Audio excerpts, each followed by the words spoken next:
Halo Swipers, kembali lagi di Pharma Kepo episode spesial berkolaborasi dengan Sekolah Farmasi ITB.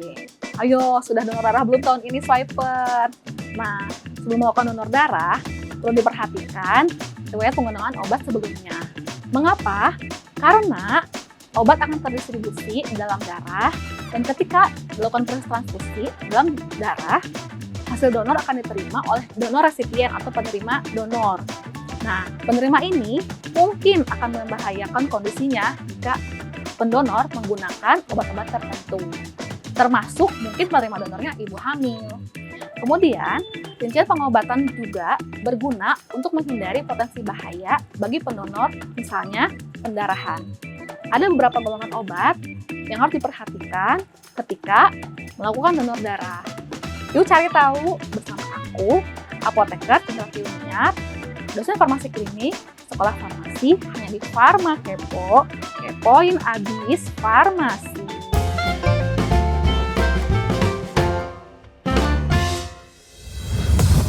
Golongan obat yang pertama adalah obat pengencer darah.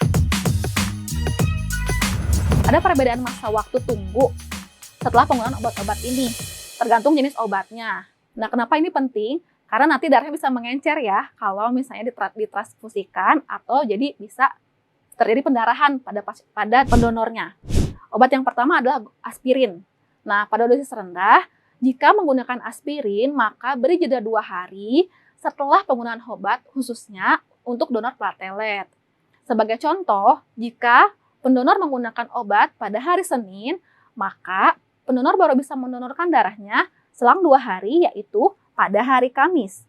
Kemudian, yang kedua, untuk jenis obat golongan prasugrel dan ticagrelor beri jeda 7 hari penggunaan sebelum mendonorkan darah atau 1 minggu. Jika pendonor menggunakan warfarin, fondaparinux, apixaban, dan dabigatran, pendonor baru bisa mendonorkan darahnya ketika faktor pembekuan darah sudah normal, seperti nilai INR atau APTT. Ya, silakan diperiksakan terlebih dahulu ya, jangan lupa. Terakhir, jika pendonor menggunakan clopidogrel dan ticlopidin, donor darah baru bisa dilakukan setelah 2 minggu ya, atau 14 hari mendatang. Selanjutnya, untuk obat nyeri, hati-hati jika menggunakan piroxicam, maka pendonor perlu memberikan jeda 2 hari. Mirip seperti aspirin tadi ya, jika menggunakannya hari Senin, maka baru bisa mendonorkan darahnya di hari Kamis ya, di selang 2 hari. Terutama untuk yang donor platelet metode aferesis. Selanjutnya, untuk pengguna obat-obat antiinfeksi, khususnya pada pasien penderita HIV, nah ini harap bersabar dulu ya, jangan dulu mendonorkan darahnya. Mengapa? Karena dapat berpotensi menularkan infeksi HIV kepada penerima donornya.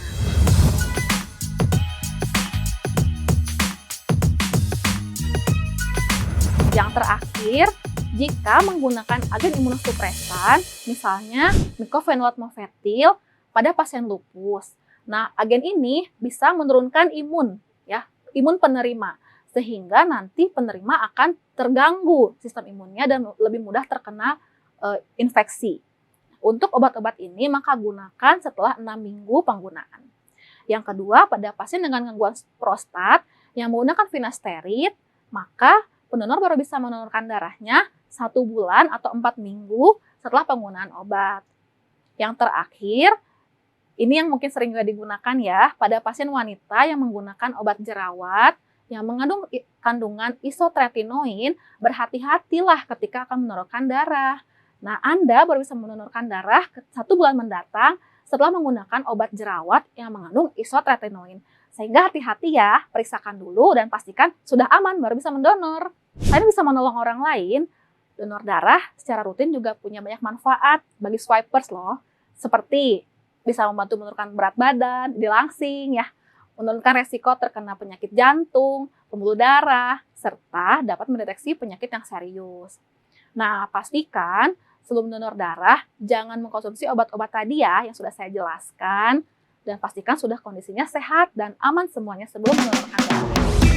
Lebih dari 130.000 mahasiswa farmasi Apoteker dan TTK telah mengunduh aplikasi SwipeRx dan bergabung dengan komunitas Apoteker SwipeRx. Saya juga loh sudah bergabung dan mendownload SwipeRx ini. Aplikasi SwipeRx bisa membantu swipers untuk terhubung dengan sesama apoteker dari seluruh Indonesia untuk berbagi saran, berita penting, dan informasi terbaru lainnya seputar kefarmasian. Download aplikasi SwipeRx sekarang dengan cara scan QR code di sebelah atau dengan link yang ada di kolom deskripsi. Sampai sini dulu episode kali ini ya. Jangan lupa untuk di-like, di-subscribe, dan share video ini ke apoteker, mahasiswa, mahasiswi, dan TTK yang kamu kenal. Jangan lupa juga nyalakan lonceng notifikasi ya swipers. Tetap jaga kesehatan. Farma Kepo, kepoin abis farmasi.